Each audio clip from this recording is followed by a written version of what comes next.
Shriram time news मध्ये मी कैलास सोनवणे आपले हार्दिक स्वागत करतो। सुरुवातीला पाहूया 24 तासातील ताज्या घडामोडी।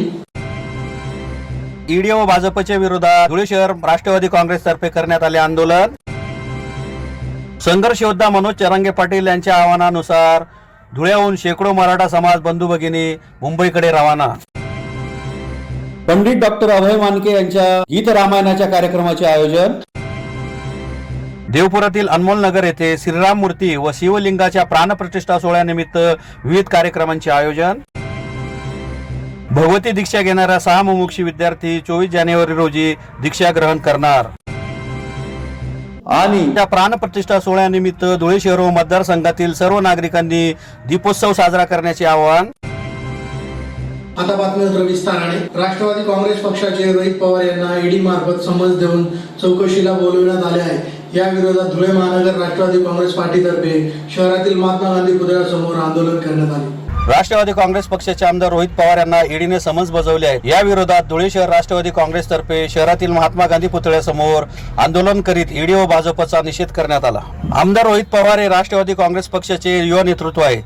ते सामाजिक राजकीय क्षेत्रात जनतेची सेवा करीत आहेत। त्यांनी मागच्या महिन्यामध्ये यशस्वीरित्या युवा संघर्ष यात्रा महाराष्ट्रामध्ये सुरू केली। आमदार रोहित पवार यांच्या पाठीमागे संपूर्ण महाराष्ट्रात युवा शक्ती एकवटली आहे। त्यांची वाढती लोकप्रियता बघून भाजप सरकारने मुद्दाम होऊन ईडीची चौकशी त्यांच्या मागे लावलेली आहे। ईडीची चौकशी हेतू पुरस्कार असून कुठलाही गैरव्यवहार नसताना राजकीय हेतूने ईडीने समन्स बजावण्यात आलेला आहे। ईडी चौकशीचा धाक दाखवून विरोधकांना संपवण्याचे कटक कारस्थान भाजप एकनाथ शिंदे अजित पवार करीत आहेत। भाजप व युती सरकार ईडी सारख्या यंत्रणांचा गैरवापर करून हुकुमशाही पद्धत निर्माण करण्याचा प्रयत्न करीत आहे। या विरोधामध्ये राष्ट्रवादी काँग्रेस पक्ष आक्रमक झाला असून दिनांक 24 तारखेला राष्ट्रवादीचे असंख्य कार्यकर्ते ईडी कार्यालयासमोर मुंबई येथे आंदोलन करणार आहेत। सरकारमध्ये हिंमत असेल तर त्यांनी सरकारमधील भ्रष्ट मंत्र्यांची मागे सुरू असलेली ईडी चौकशी पुन्हा सुरू करावी अशी मागणी यावेळी करण्यात आली। आमदार रोहित पवार यांच्या ईडी चौकशी विरोधात निषेध करून राष्ट्रवादी काँग्रेस पक्षाचे भाजप व एक फूल दो हात सरकार विरोधामध्ये घोषणाबाजी करण्यात आली।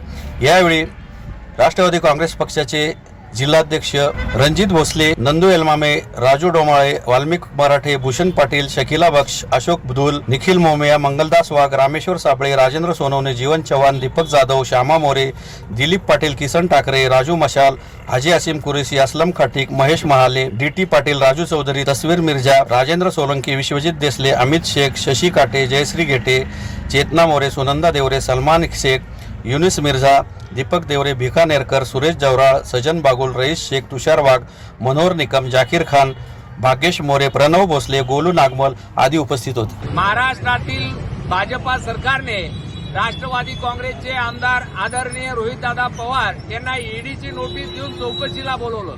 या संदर्भामध्ये धुळे शहर राष्ट्रवादी काँग्रेस पक्षाने आंदोलन करून निषेध व्यक्त केलाय की आदरणीय रोहितदादा पवार हे युवकांचं नेतृत्व आहे। सामाजिक राजकीय क्षेत्रांद्वारे ते या ठिकाणी जनतेची सेवा करतायत।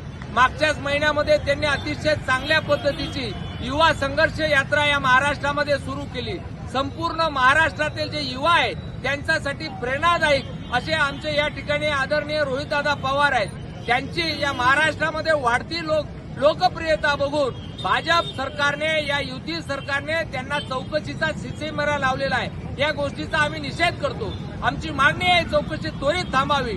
आम्ही 24 तारखेला धुळे शहरातून जिल्ह्यातील सर्व कार्यकर्ते पदाधिकारी या ठिकाणी ईडीच्या कार्यालयासमोर आंदोलन करणार आहोत। आमचं आव्हान आहे भाजपला, आमचं आव्हान आहे एक फुल मुख्यमंत्री 2 हात मुख्यमंत्र्यांना की तुमच्या मंत्रिमंडळामध्ये असणाऱ्या जे लोकांच्या ईडीच्या चौकशी चालू आहे त्यांच्यावर त्वरित कारवाई करण्यात यावी असे या पद्धतीची आम्ही या ठिकाणी मागणी केलेली आहे। मराठा समाज संघर्ष योद्धा मनोज चरांगे पाटील यांनी केलेल्या आवाहनानुसार धुळ्यातून शनिवारी शेकडो मराठा समाज बंधू भगिनी आभारवृद्ध आदी भगवा झेंडा घेऊन मुंबईच्या दिशेने वाजत गाजत रवाना झाले। मराठा समाजाला ओबीसी आरक्षण मिळण्यासाठी मनोज चरांगे पाटील यांनी आंदोलन पुकारले आहे। ते अंतरवाली सराटी येथून पदयात्रेसाठी मुंबईकडे रवाना होत आहेत। त्यांच्या आंदोलनाला पाठिंबा देण्यासाठी धुळ्यातून हजारोंच्या संख्येने मराठा समाज मुंबईच्या दिशेने पायी रवाना झालाय। शहरातून वाजत गाजत भव्य पदयात्रा मार्गस्थ झाली। यात महिलांची संख्याही लक्षणीय होती। या पदयात्रेने धुळेकरांचे लक्ष वेधून घेतले होते. प्रारंभी दुपारी 12:30 वाजता जेल रोड येथील आंदोलनस्थळी छत्रपती शिवरायांच्या पुतळ्याला अभिवादन करण्यात आले. त्यानंतर डॉक्टर बाबासाहेब आंबेडकर यांच्या पुतळ्याला अभिवादन करून शहरातून पदयात्रा काढण्यात आली. ही पदयात्रा जेल रोडवरून नवीन महापालिका येथून झाशी राणीच्या पुतळ्यास वळसा घालून महाराणा प्रताप पुतळ्यामार्गे फुलवाला खुंट, श्रीराम मंदिर, सरळ आगळ रोडने मनोहर सिनेमा समोरील छत्रपती शिवरायांच्या पुतळ्यास अभिवादन करून अग्रसेन महाराज पुतळा चौक येथून दसरा मैदान गुरुद्वारापासून मालेगावकडे निघाले. सायंकाळी 7 वाजता या पदयात्रेचा पहिला मुक्काम हॉटेल शिवराय पुरमेपाडा येथे होणार आहे. या पदयात्रेत मराठा समाजाचे समन्वयक सुधाकर बेंद्रे, प्राध्यापक शरद पाटील, विनोद जगताप, साहेबराव देसाई, निंबा मराठे, भानुदास बगदे, सुनील पाटील, राजेंद्र काळे, दीपक रौंदळ, विकास बाबर, श्रीरंग जाधव, संदीप पाटोळे, मनोज ढवळे, भैया शिंदे, कैलास वाघारे, राजेंद्र इंगळे, अशोक सोडके, प्रभाकर वाघ, प्रमोद साळुंके, वामन मोहिते, किशोर वाघ, प्रकाश चव्हाण, संदीप सूर्यवंशी, गोविंद वाघ, संदीप चव्हाण, अंबर मराठे, सचिन मराठे, उल्हास यादव, मनोहर मराठे, अभिनव पाटील, प्रकाश गिरमकर, राकेश भोसले, मोतीलाल मराठे, वीरेंद्र मोरे, अरविंद भोसले, लहू पाटील, सुरेश पवार, सुधीर मगर, तुषार पाटील, पप्पू माने, बाळू ठोंबरे, दिनेश काळे आदी सहभागी झाले आहेत. सन्माननीय मनोज जरांगे पाटील साहेबांना पाठिंबा देण्यासाठी धुळे शहरातून हजारो समाज मराठा बांधव हे मुंबईकडच्या दिशेने पायी निघाले. सोबत आमचं सगळं साहित्य आणि समाज बांधवांनी मोठ्या संख्येने माननीय मनोज जरांगे पाटील साहेब आज समाजासाठी लढले. फार दुःखाची गोष्ट आहे. मुख्यमंत्री, राज्य सरकार वेळोवेळी वेळ देऊन संधी जर आमच्या मागण्या पूर्ण करत नसेल तर नक्कीच आम्हाला मुंबईला गेल्याशिवाय पर्याय नाही. अयोध्येतील श्रीराम प्रभूंच्या प्राणप्रतिष्ठा सोहळ्यानिमित्त धुळे शहरातील श्रीराम नागरी सहकारी पतसंस्थेतर्फे 22 जानेवारी रोजी सुप्रसिद्ध कथाकार व गायक पंडित डॉक्टर अभय मानके व अक्षता मानके यांचा कल्याणकारी गीत रामायणाच्या कार्यक्रमाचे आयोजन करण्यात आले. 500 वर्षापासून सारा हिंदुस्थान ज्या क्षणाची वाट पाहत होता तो क्षण जवळ आलाय. राष्ट्रदैवत प्रभू श्रीराम लल्लांच्या प्राणप्रतिष्ठा सोहळा राम जन्मभूमी अयोध्या येथे संपन्न होत आहे. या पवित्र सोहळ्यात आपलाही खारीचा वाटा असावा. मर्यादा पुरुषोत्तम प्रभू श्रीरामांचे आदर्श जीवन, जीवनातील त्याग, श्रेष्ठतम नैतिक मूल्ये, श्रीरामांचे चरित्र व चारित्र पुढच्या पिढीला समजावे या पवित्र हेतूने स्वर्गीय काकासाहेब चंद्रकांत गेले स्थापित श्रीराम नागरी सहकारी पतसंस्था धुळेच्या वतीने इंदोर येथील सुप्रसिद्ध कथाकार व गायक पंडित डॉक्टर अभय मानके व अमृता मानके यांचा कल्याणकारी गीत रामायणाच्या कार्यक्रमाचे दिनांक 22/1/2024 रोजी सायंकाळी ठीक 5 वाजता नंदन प्रॉपर्टीज पंचायत समिती समोर देवपूर या ठिकाणी आयोजन करण्यात आले आहे. धुळे शहरातील भाविकांनी श्रीराम भक्तांनी या सोहळ्याचा आनंद घ्यावा असे आवाहन करण्यात आले आहे. तसेच कल्याणकारी गीत रामायण गायनाच्या सोहळ्यासोबत येणाऱ्या नवीन पिढीला श्रीरामांचे गुण समजावे, रामांचे चरित्र व चारित्र कळावे, श्री मर्यादा पुरुषोत्तम श्रीरामाचे गुण त्यांनी जीवनात आणावे या हेतूने धुळे शहरातील शालेय विद्यार्थ्यांसाठी मला समजलेले श्रीराम या विषयावर संस्थेमार्फत निबंध स्पर्धेचे आयोजन करण्यात आले आहे. सदर स्पर्धेत विद्यार्थ्यांनी उत्स्फूर्त सहभाग नोंदवला आहे. या निबंध स्पर्धेतील विजेत्यांना मान्यवरांच्या हस्ते बक्षीस याच कार्यक्रमात दिली जाणार आहे. यावेळी chairman Ravindra Khankari, vice chairman Sanjay Naik, संचालक विशाल केले आदी उपस्थित होते. श्रीराम नागरी सहकारी पतसंस्था आयोजित कल्याणकारी गीत रामायण 500 वर्षापासून सारा हिंदुस्थान ज्या क्षणाची वाट पाहत होता तो क्षण जवळ आला आहे. राष्ट्रदैवत प्रभू श्री राम लल्लांचा प्राणप्रतिष्ठा सोहळा राम जन्मभूमी अयोध्या येथे संपन्न होत आहे. या प्रभू कार्यात सहभागी होऊन या सोहळ्याचे साक्षीदार होणे ही आपणा सर्वांसाठी सौभाग्याची गोष्ट आहे. या पवित्र सोहळ्यात आपलाही खारीचा वाटा असावा. मर्यादा पुरुषोत्तम प्रभू श्री रामांचे आदर्श जीवन, जीवनातील त्याग, श्रेष्ठतम नैतिक मूल्ये, श्रीरामांचे चरित्र व चारित्र्य पुढच्या पिढीला समजावे या पवित्र हेतूने तसेच स्वामी श्री गोविंददेव गिरीजी यांच्या प्रेरणेने स्वर्गीय काकासाहेब चंद्रकांतजी गेले स्थापित श्रीराम नागरी सहकारी पतसंस्था धुळे या संस्थेतर्फे इंदोर येथील सुप्रसिद्ध कथाकार व गायक कार्यक्रम दिनांक 22/1/2024 रोजी सायंकाळी ठीक 5 वाजता नंदन प्रॉपर्टीज पंचायत समिती समोर देवपूर धुळे या ठिकाणी आयोजित करण्यात आला आहे. धुळे शहरातील भाविकांनी श्री रामभक्तांनी या सोहळ्याचा आनंद घ्यावा असे आवाहन करण्यात येत आहे. स्वर्गीय काकासाहेब चंद्रकांतजी गेले यांची आध्यात्मिक श्रद्धा व त्यांनी धुळेवासियांसाठी राबवलेले सर्वोत्तम धार्मिक कार्यक्रम सर्वश्रुत आहे. त्यांचीच परंपरा पुढे चालवत त्यांचे सुपुत्र श्री विशालजी केले यांनी अयोध्या येथे होणाऱ्या श्री राम लल्लांच्या प्राणप्रतिष्ठा सोहळ्यात आपलाही खारीचा वाटा असावा या भक्तिपूर्ण विचाराने संबंधित सोहळ्यास लागणारे तांब्याचे 200 कलश, यज्ञासाठी लागणाऱ्या सुविधा, दिशादर्शक ध्वज अयोध्येत पाठवले आहेत. त्यांच्या समर्पण भक्तीतून धुळेवासियांचा सहभाग या प्रभू कार्यात होत आहे. गायनाच्या सोहळ्यासोबत येणाऱ्या नवीन पिढीला श्रीरामांचे गुण समजावे, रामांचे चरित्र व चारित्र्य कळावे, की मर्यादा पुरुषोत्तम श्रीरामाचे गुण त्यांनी जीवनात आणावे या हेतूने धुळे शहरातील शालेय विद्यार्थ्यांसाठी मला समजलेले श्रीराम या विषयावर संस्थेमार्फत निबंध स्पर्धेचे आयोजन करण्यात आले आहे. सदर स्पर्धेत विद्यार्थ्यांनी उत्स्फूर्त सहभाग नोंदवला आहे. या निबंध स्पर्धेतील विजेत्यांना मान्यवरांच्या हस्ते बक्षिसे याच कार्यक्रमात दिली जाणार आहे. कार्यक्रमानंतर मोठ्या प्रमाणावर रोषणाई, दीपोत्सव व फटाक्यांची आतिषबाजी करण्यात येणार आहे.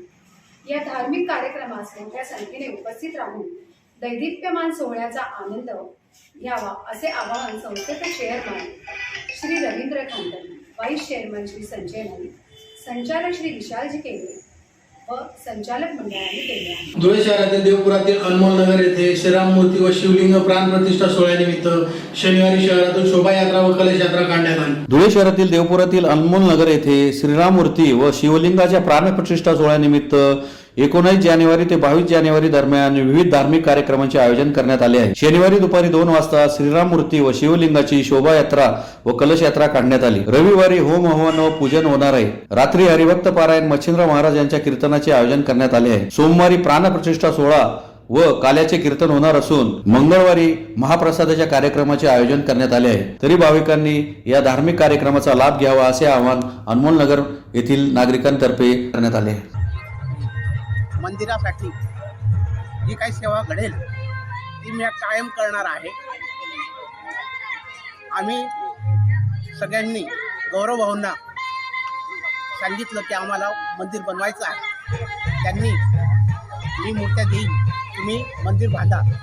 त्याप्रमाणे आम्ही मंदिर स्थापन केलं आहे. आणि गौरव भाऊ जिवंत असताना 1 महिना आधी मूर्त्या मंदिराला दिल्या. त्याबद्दल आम्ही गौरव भाऊंचे आणि सर्वांचे ऋणी आहोत. ही आपल्या सगळ्यांच्या ऋणात राहू इच्छित. मंदिराची स्थापना करायची आहे. त्यानिमित्त ही मिरवणूक नवनाथ मंदिरापासून तर दत्त मंदिरापर्यंत निघणार आहे आणि तिथून परत राम मंदिरात येणार आहे. पुढचे कार्यक्रम होम हवन होईल. संध्याकाळी 8 वाजता कीर्तन होईल आणि 22 तारखेला प्रतिष्ठापना होईल. नंतर महाआरती होईल व महाप्रसाद. आव्हान करून द्या ना. या प्रसादासाठी यावी ही नम्र विनंती. जैन भगवती दीक्षा घेणाऱ्या 6 मुमुक्षु विद्यार्थी 24 जानेवारी रोजी सकाळी 7 वाजेला खानदेश गौशाळा येथे जैनाचार्य रत्नसुंदर सुरेश्वरीजी यांच्या सानिध्यात दीक्षा ग्रहण करणार आहेत. जैन भगवती दीक्षा घेणाऱ्या 6 मुमुक्षी दीक्षार्थी 24 जानेवारी 2024 रोजी सकाळी 7 वाजेला खानदेश गौशाळा येथे जैनाचार्य रत्नसुंदर सुरेश्वरजी यांच्या सानिध्यात दीक्षा ग्रहण करणार असल्याची माहिती पत्रकार परिषद घेऊन देण्यात आली. या निमित्त 23 जानेवारी 2024 रोजी शीतलनाथ जैन मंदिर गल्ली नंबर 2 धुळे येथून शोभायात्रा काढण्यात येणार आहे. जैन धर्मातील दीक्षा जीवन अत्यंत खडतर जीवन आहे. जैन साधू संपूर्ण आयुष्यभर 5 महाव्रतांचे पालन करतात. यामध्ये आजीवन ब्रह्मचर्य पालन, सूर्यास्तानंतर अन्नाचे कणही घेत नाही. दीक्षा ग्रहण करून आपले जीवन प्रयाण करणारे साधू साध्वी जीवनभर पायी प्रवास करतात. तसेच धन दौलत कुटुंब सर्व त्याग करून जैन दीक्षा ग्रहण केली जाते. असे सर्व सुख सुविधांचे जीवन त्याग करून जैनाचार्य रत्नसुंदर सुरेश्वरजी मसा यांच्या सानिध्यात 6 मुमुक्षी आत्मा दीक्षा ग्रहण करणार आहेत. यामध्ये मोक्ष करणभाई आणि तान्याबेन यांचा जन्म अमेरिका येथे झाला आणि 12 वर्षानंतर भारतामध्ये गुरुदेवांच्या संपर्कात आले. गुरुदेवांच्या प्रेरणेने तरुण वयात दीक्षा जीवन स्वीकारत आहेत.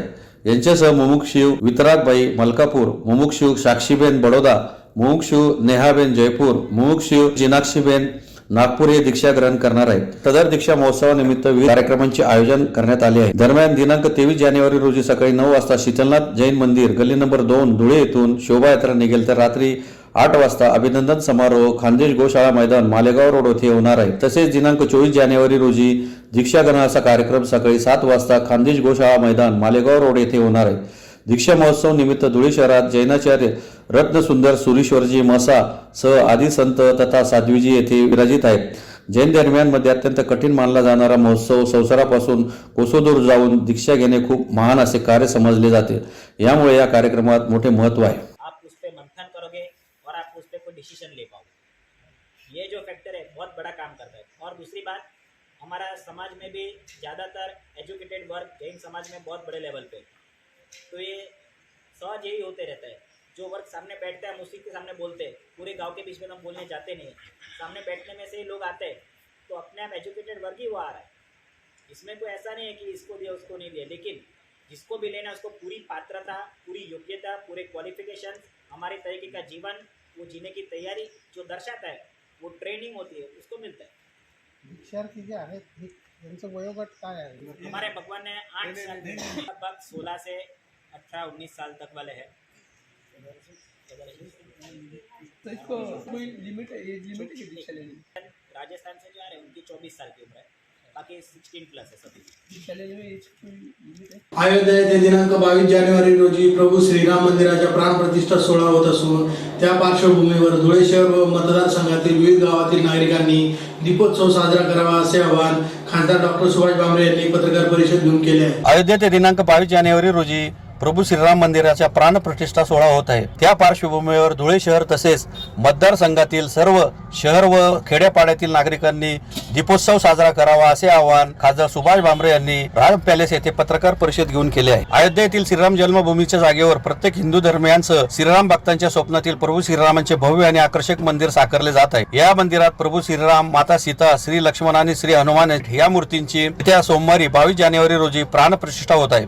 या सोहळ्याच्या पार्श्वभूमीवर लोकसभेच्या धुळे मतदारसंघातील धुळे शहर तसेच मतदारसंघातील अन्य शहरे गावागावातील श्रीराम भक्तांसह नागरिकांनी आपापल्या घराच्या दारासमोर दीप लावून दीपोत्सव साजरा करावा, रांगोळ्या काढाव्यात, आपले गाव, वसाहत, कॉलनीतील वातावरण राममय करावे, रामलल्लांच्या स्वागतासाठी मंगलगीते लावावीत, परिसरात प्रसादाचे वाटप करावे असे आवाहन खासदार डॉक्टर सुभाष भामरे यांनी शुक्रवारी रोजी पत्रकार परिषद घेऊन केले आहे. दरम्यान लोकसभेच्या धुळे मतदारसंघातील शहरांसह गावागावात उद्यापासून सुमारे 4 लाख दिव्यांचे वाटप करण्यात येत असून शहरातील विविध प्रमुख मंदिरांवर आकर्षक रोषणाई करण्यात येणार असल्याचे खासदार भामरे यांनी सांगितले. धुळे येथील पाराव रोडवरील राम पॅलेस या संपर्क कार्यालयात शुक्रवारी सायंकाळी 5 वाजेनंतर खासदार डॉक्टर सुभाष भामरे यांनी पत्रकार परिषद घेतली. त्यात त्यांनी ही माहिती दिली. यावेळी धुळे नंदुरबार जिल्हा बँकेचे अध्यक्ष राजवर्धन कदमबाडे, भाजपचे महानगर जिल्हाध्यक्ष गजेंद्र रामफळकर, माजी महापौर प्रदीप करपे, भाजपचे जिल्हा सरचिटणीस यशवंत येवलेकर, जिल्हा प्रवक्ता श्यामसुंदर पाटील, चेतन मंडोरे, आकाश परदेशी, पंकज दात्रक आदी उपस्थित होते. 22 तारखेला तुमचं आमचं सगळ्यांचं स्वप्न पूर्ण होत आहे. रामलल्लाचं भव्य, सुंदर आणि आकर्षक मंदिर आणि रामलल्लाची प्राणप्रतिष्ठा होते. आणि त्या निमित्ताने प्रत्येक राम भक्त ही मोठी दिवाळी साजरी करणार आहे. आपल्या माध्यमातून हेच सांगण्यासाठी आम्ही प्रयत्न केलेला आहे की दिवाळी सारखं 22 तारीख आपण साजरी करायला पाहिजे. दिवे दिले गेले पाहिजे. आम्ही 2 लाखापेक्षा जास्त दिवे या धुळे शहरात वाटणार आहोत. त्याचप्रमाणे सगळ्या मंदिरांना रोषणाई करणार आहोत आणि मोठ्या उत्साहाने ही दिवाळी साजरी करायची असं आवाहन आपल्या माध्यमातून करायचं. आणि म्हणून पूर्ण मतदारसंघात अनेक कार्यक्रम आहेत. मोठी रेलचेल आहे. त्या कार्यक्रमात जाऊन तिथं सहभाग घेणं, धुळ्यातल्या सगळ्या कार्यक्रमांमध्ये सहभाग घेणं, सगळ्या मंदिरांची रोषणाई करणं, रांगोळ्या घालणं आणि आपल्या माध्यमातून आवाहन आहे की त्याचं लाईव्ह प्रक्षेपण आपण बघायचं आहे. त्याच्यासाठी ठिकठिकाणी सोय करण्यात आली LED स्क्रीनची आणि त्या माध्यमातून पुन्हा एक नजर ठळक घडामोडींवर. ईडी व भाजपच्या विरोधात धुळे शहर राष्ट्रवादी काँग्रेसतर्फे करण्यात आले आंदोलन. संघर्ष योद्धा मनोज चरांगे पाटील यांच्या आवाहनानुसार धुळ्याहून शेकडो मराठा समाज बंधू भगिनी मुंबईकडे रवाना. पंडित डॉक्टर अभय मानके यांच्या गीत रामायणाच्या कार्यक्रमाचे आयोजन. देवपुरातील अनमोल नगर येथे श्रीराम मूर्ती व शिवलिंगाच्या प्राणप्रतिष्ठा सोहळ्यानिमित्त विविध कार्यक्रमांचे आयोजन. भगवती दीक्षा घेणाऱ्या 6 मुमुक्षी विद्यार्थी 24 जानेवारी रोजी दीक्षा ग्रहण करणार. आणि त्या प्राणप्रतिष्ठा सोहळ्यानिमित्त धुळे शहर व मतदारसंघातील सर्व नागरिकांनी दीपोत्सव साजरा करण्याचे आवाहन. याचबरोबर श्रीराम टाइम न्यूजच्या बातमीपत्र संपले. दिवसभरातील ताज्या घडामोडींसाठी पाहत राहा श्रीराम टाइम न्यूज. भेटूया पुढील प्रसारणात. तोपर्यंत नमस्कार.